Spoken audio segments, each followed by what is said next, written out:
Halo teman-teman, kembali lagi di channel Muhammad Jalani Manjur. Hari ini kita bakal seru-seruan sambil belajar bahasa Indonesia buat simulasi tes kemampuan akademik SD atau Madrasah Ibtidaiyah. Kita akan bahas soal-soal HOTS yang ternyata gampang sekali kalau tahu triknya. Yuk, kita bongkar bersama. Hari ini kita nggak cuma belajar, tapi juga latihan bareng lewat simulasi TKA, tes kemampuan akademik. Nah, TKA ini penting banget buat melatih logika, pemahaman bacaan, dan kemampuan memecahkan masalah. Tapi tenang, di sini kita bahasnya santai, nggak bikin tegang, dan yang paling penting, kita jujur sama kemampuan kita sendiri. Anggap aja ini kayak main game, ada tantangan, ada strategi, dan ada momen, aha, ketika kita nemu jawabannya. Jadi siapin alat tulis kalian, atur posisi yang nyaman, dan yuk kita mulai pemantapan asesmen ini supaya hasilnya mantap dan benar-benar dari usaha kita sendiri. Selamat datang, teman-teman. Hari ini kita bakal belajar bareng pembahasan TKA, tes kemampuan akademik dengan tampilan mirip banget sama ujian ANBK. Jadi rasanya kayak kita lagi ikut ujian beneran, tapi santai karena sambil belajar. Langkah awal, silakan ketik nama kalian masing-masing di kolom yang tersedia. Bayangin aja ini kayak daftar hadir di kelas, biar nanti hasilnya bisa kita lihat sesuai nama kalian. Oh iya, jangan lupa sebelum mulai, kita awali dengan berdoa dulu supaya ilmunya berkah dan kita bisa jawab soal dengan tenang. Siap? Yuk kita mulai. Nah, sekarang kita masuk ke tampilan konfirmasi data. Di sini, teman-teman tinggal ketik nama lengkap kalian. Pastikan ejaannya benar ya, biar nanti nggak ketukar sama nama orang lain. Lanjut, isi tanggal lahir kalian. Ingat, urutannya sesuai format yang diminta di layar. Terakhir, jangan lupa masukkan token yang sudah dibagikan.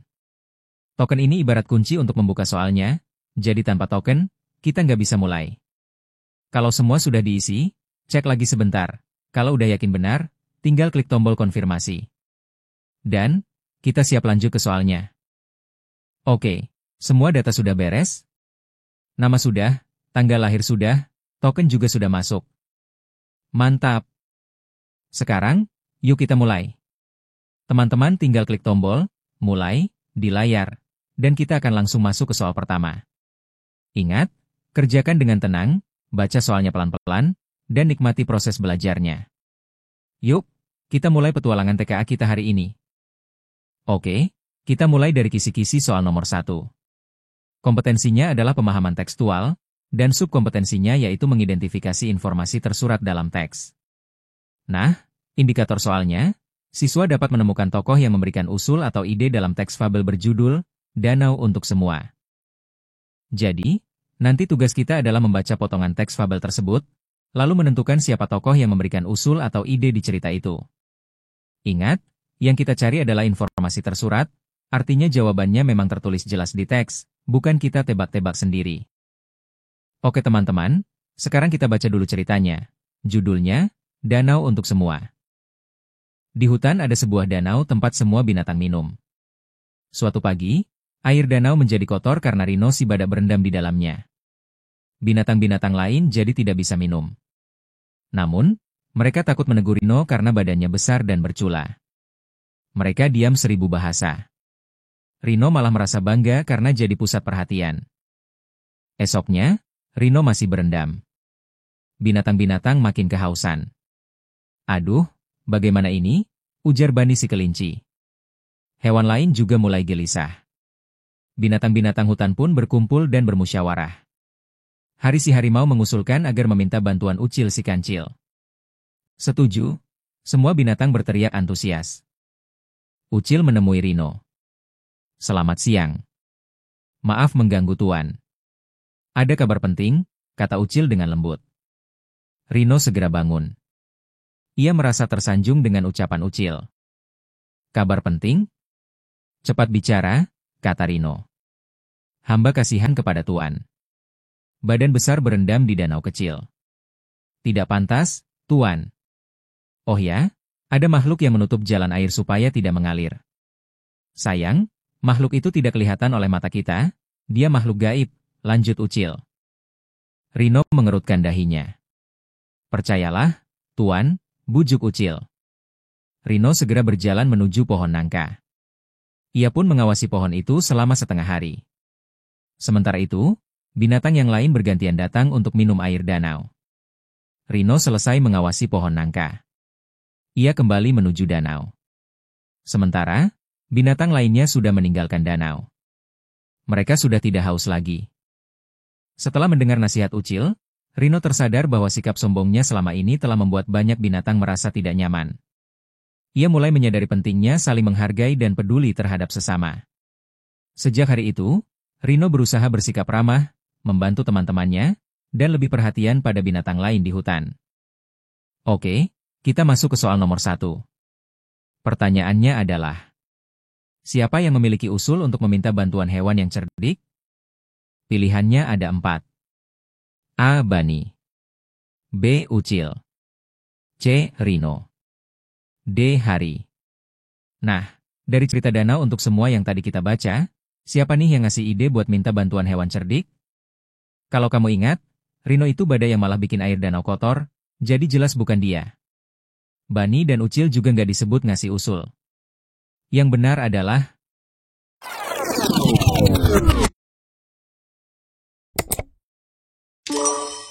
Hari. Dia yang punya ide buat minta bantuan hewan yang pintar. Jadi jawabannya adalah D. Hari. Baik, kita lanjut ke soal nomor 2 ya teman-teman. Di soal ini, kita masuk ke pemahaman inferensial. Artinya, kita akan mencoba memahami makna yang tersirat dari sebuah ungkapan di dalam teks. Nah, kali ini ungkapannya adalah, diam 1000 bahasa. Ingat, ini bukan berarti literally punya 1000 bahasa lalu diam, tapi kita harus memahami maknanya sesuai dengan cerita fabel, Danau untuk Semua.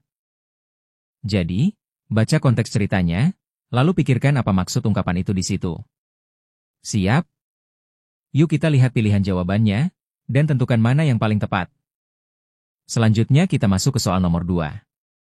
Pertanyaannya adalah, mereka diam 1000 bahasa. Nah, apa sih arti ungkapan, diam 1000 bahasa, pada teks fabel tersebut? Ada 4 pilihan jawaban. A. Para binatang di hutan tidak mampu melakukan sesuatu. B. Semua binatang di hutan menahan untuk tidak berkomentar. C. Penghuni hutan tidak mau mendengarkan pendapat orang lain. D. Binatang-binatang di hutan tidak mengetahui masalah yang terjadi. Kalau kita lihat di cerita, para binatang sebenarnya tahu masalahnya, yaitu danau menjadi kotor karena Rino berendam. Tapi mereka nggak berani menegur, hanya diam saja. Jadi, diam 1000 bahasa, di sini artinya menahan diri untuk tidak berkomentar. Jadi, jawaban yang tepat adalah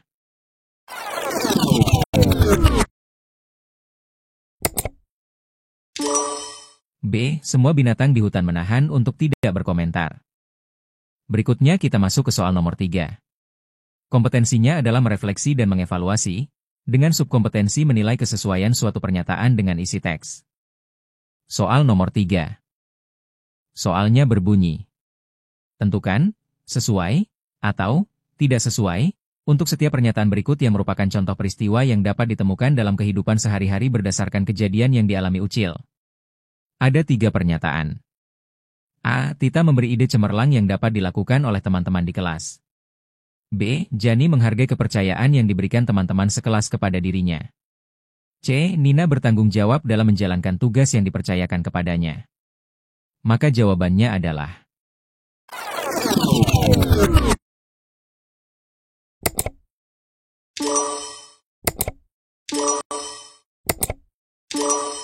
pernyataan A, tidak sesuai. Pernyataan B, sesuai. Pernyataan C, sesuai. Dari teks fabel, kita tahu bahwa yang relevan dengan pengalaman Ucil adalah sikap menghargai kepercayaan dan bertanggung jawab terhadap tugas. Jadi, pernyataan B dan C termasuk sesuai, sedangkan pernyataan A tidak sesuai karena tidak ada kaitannya langsung dengan kejadian yang dialami Ucil. Selanjutnya, kita lanjut ke soal nomor 4. Kompetensinya adalah pemahaman tekstual, dengan subkompetensi mengidentifikasi informasi tersurat di dalam teks. Bentuk soal ini adalah pilihan ganda kompleks, atau yang sering disebut multiple choice multiple answer. Artinya, kita bisa memilih lebih dari satu jawaban yang benar. Indikatornya, siswa diminta menemukan contoh hewan folivora yang disebutkan dalam teks. Nah, folivora adalah hewan pemakan daun. Jadi, kita harus fokus mencari di teks, hewan mana saja yang memakan daun, lalu memilih semua jawaban yang benar. Ingat, karena ini bentuknya MCMA, kalau kita hanya memilih satu padahal ada lebih dari satu jawaban yang benar, maka jawabannya belum sempurna. Baik, sekarang kita baca dulu teks ceritanya yang berjudul Hewan Pemakan Daun. Apa itu? Hewan bisa dibagi menjadi 3 kelompok berdasarkan makanan mereka. Karnivora, hewan pemakan daging. Contoh hewan karnivora adalah singa. Selanjutnya herbivora, yaitu hewan pemakan tumbuhan. Sapi adalah contoh hewan herbivora. Terakhir, hewan omnivora, yaitu hewan pemakan daging dan tumbuhan, seperti beruang. Dari kelompok herbivora, ada hewan yang hanya makan daun saja. Mereka disebut folivora. Hewan folivora hanya makan daun untuk hidup. Namun, daun itu susah untuk dicerna, apalagi kalau sudah tua. Kadang-kadang daun juga mengandung zat yang bisa berbahaya. Agar bisa mencerna daun, tubuh hewan folivora punya cara khusus. Mereka punya usus yang panjang agar makanan bisa diproses lebih lama. Tubuh hewan folivora bekerja lebih lambat, jadi tidak terlalu banyak bergerak. Di dalam perut hewan folivora juga ada bakteri baik yang membantu mencerna daun. Beberapa hewan folivora lebih suka daun muda karena lebih lembut dan mudah dimakan. Ada beberapa contoh hewan folivora yang hidup di alam. Misalnya, panda yang makan daun bambu. Ada juga koala yang makan daun eukaliptus. Mereka tinggal di hutan dan sangat bergantung pada daun untuk makan. Karena itu, hutan tempat mereka tinggal harus dijaga supaya mereka bisa terus hidup. Soal nomor 4.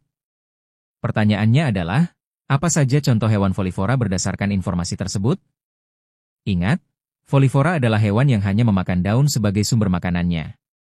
Pilihlah jawaban yang benar, dan perhatikan bahwa jawaban benar bisa lebih dari satu.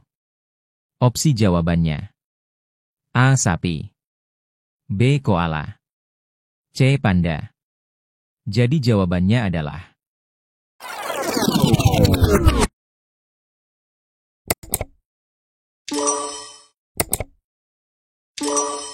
B dan C, karena koala dan panda merupakan hewan yang makanannya didominasi daun. Koala memakan daun eukaliptus, sedangkan panda memakan daun dan batang bambu. Soal nomor 5. Kompetensi yang diujikan adalah pemahaman tekstual dengan subkompetensi menyusun kembali informasi dari teks dalam bentuk ikhtisar atau bagan. Bentuk soal adalah pilihan ganda. Indikatornya, siswa diminta untuk memilih bagan yang paling tepat untuk menyajikan urutan informasi dari teks tentang hewan folivora. Artinya, setelah membaca teks, siswa harus mampu mengidentifikasi poin-poin penting dan menyusunnya kembali dalam bentuk visual yang runtut, seperti bagan atau diagram, agar informasi mudah dipahami. Soal nomor 5. Pertanyaan ini menguji kemampuan-kemampuan dalam pemahaman tekstual, khususnya subkompetensi menyusun kembali informasi dari teks dalam bentuk ikhtisar atau bagan.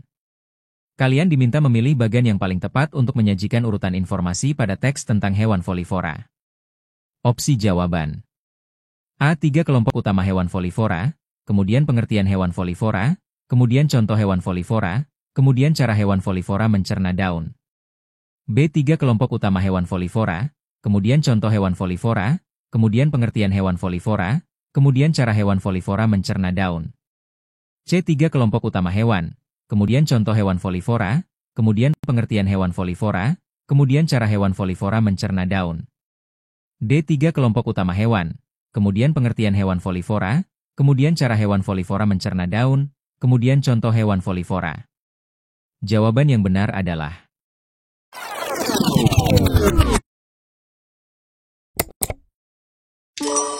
D. Karena teks dimulai dengan pembahasan 3 kelompok utama hewan secara umum, kemudian menjelaskan secara khusus pengertian hewan folivora, dilanjutkan penjelasan bagaimana cara mereka mencerna daun, dan diakhiri dengan memberikan contoh hewan folivora.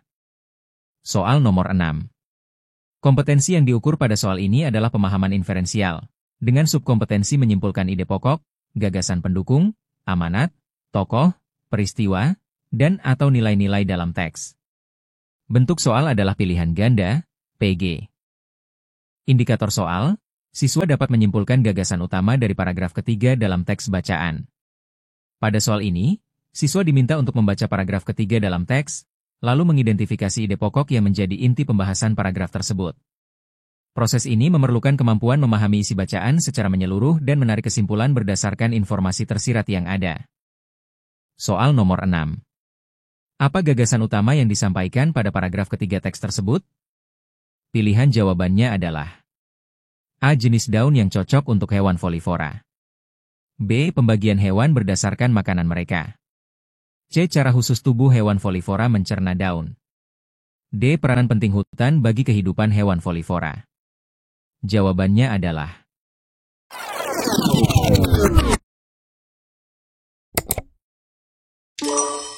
C. Cara khusus tubuh hewan folivora mencerna daun. Terima kasih telah berpartisipasi dalam tes ini. Silahkan tekan tombol merah yaitu subscribe, tekan loncengnya, dan share sebanyak-banyaknya sehingga video ini berguna bagi orang banyak. Bila ingin lihat soal yang lainnya silahkan kunjungi di bagian playlist Muhammad Jalani Manjur. Terima kasih sudah menyimak hingga akhir dan sampai jumpa lagi. Wassalam.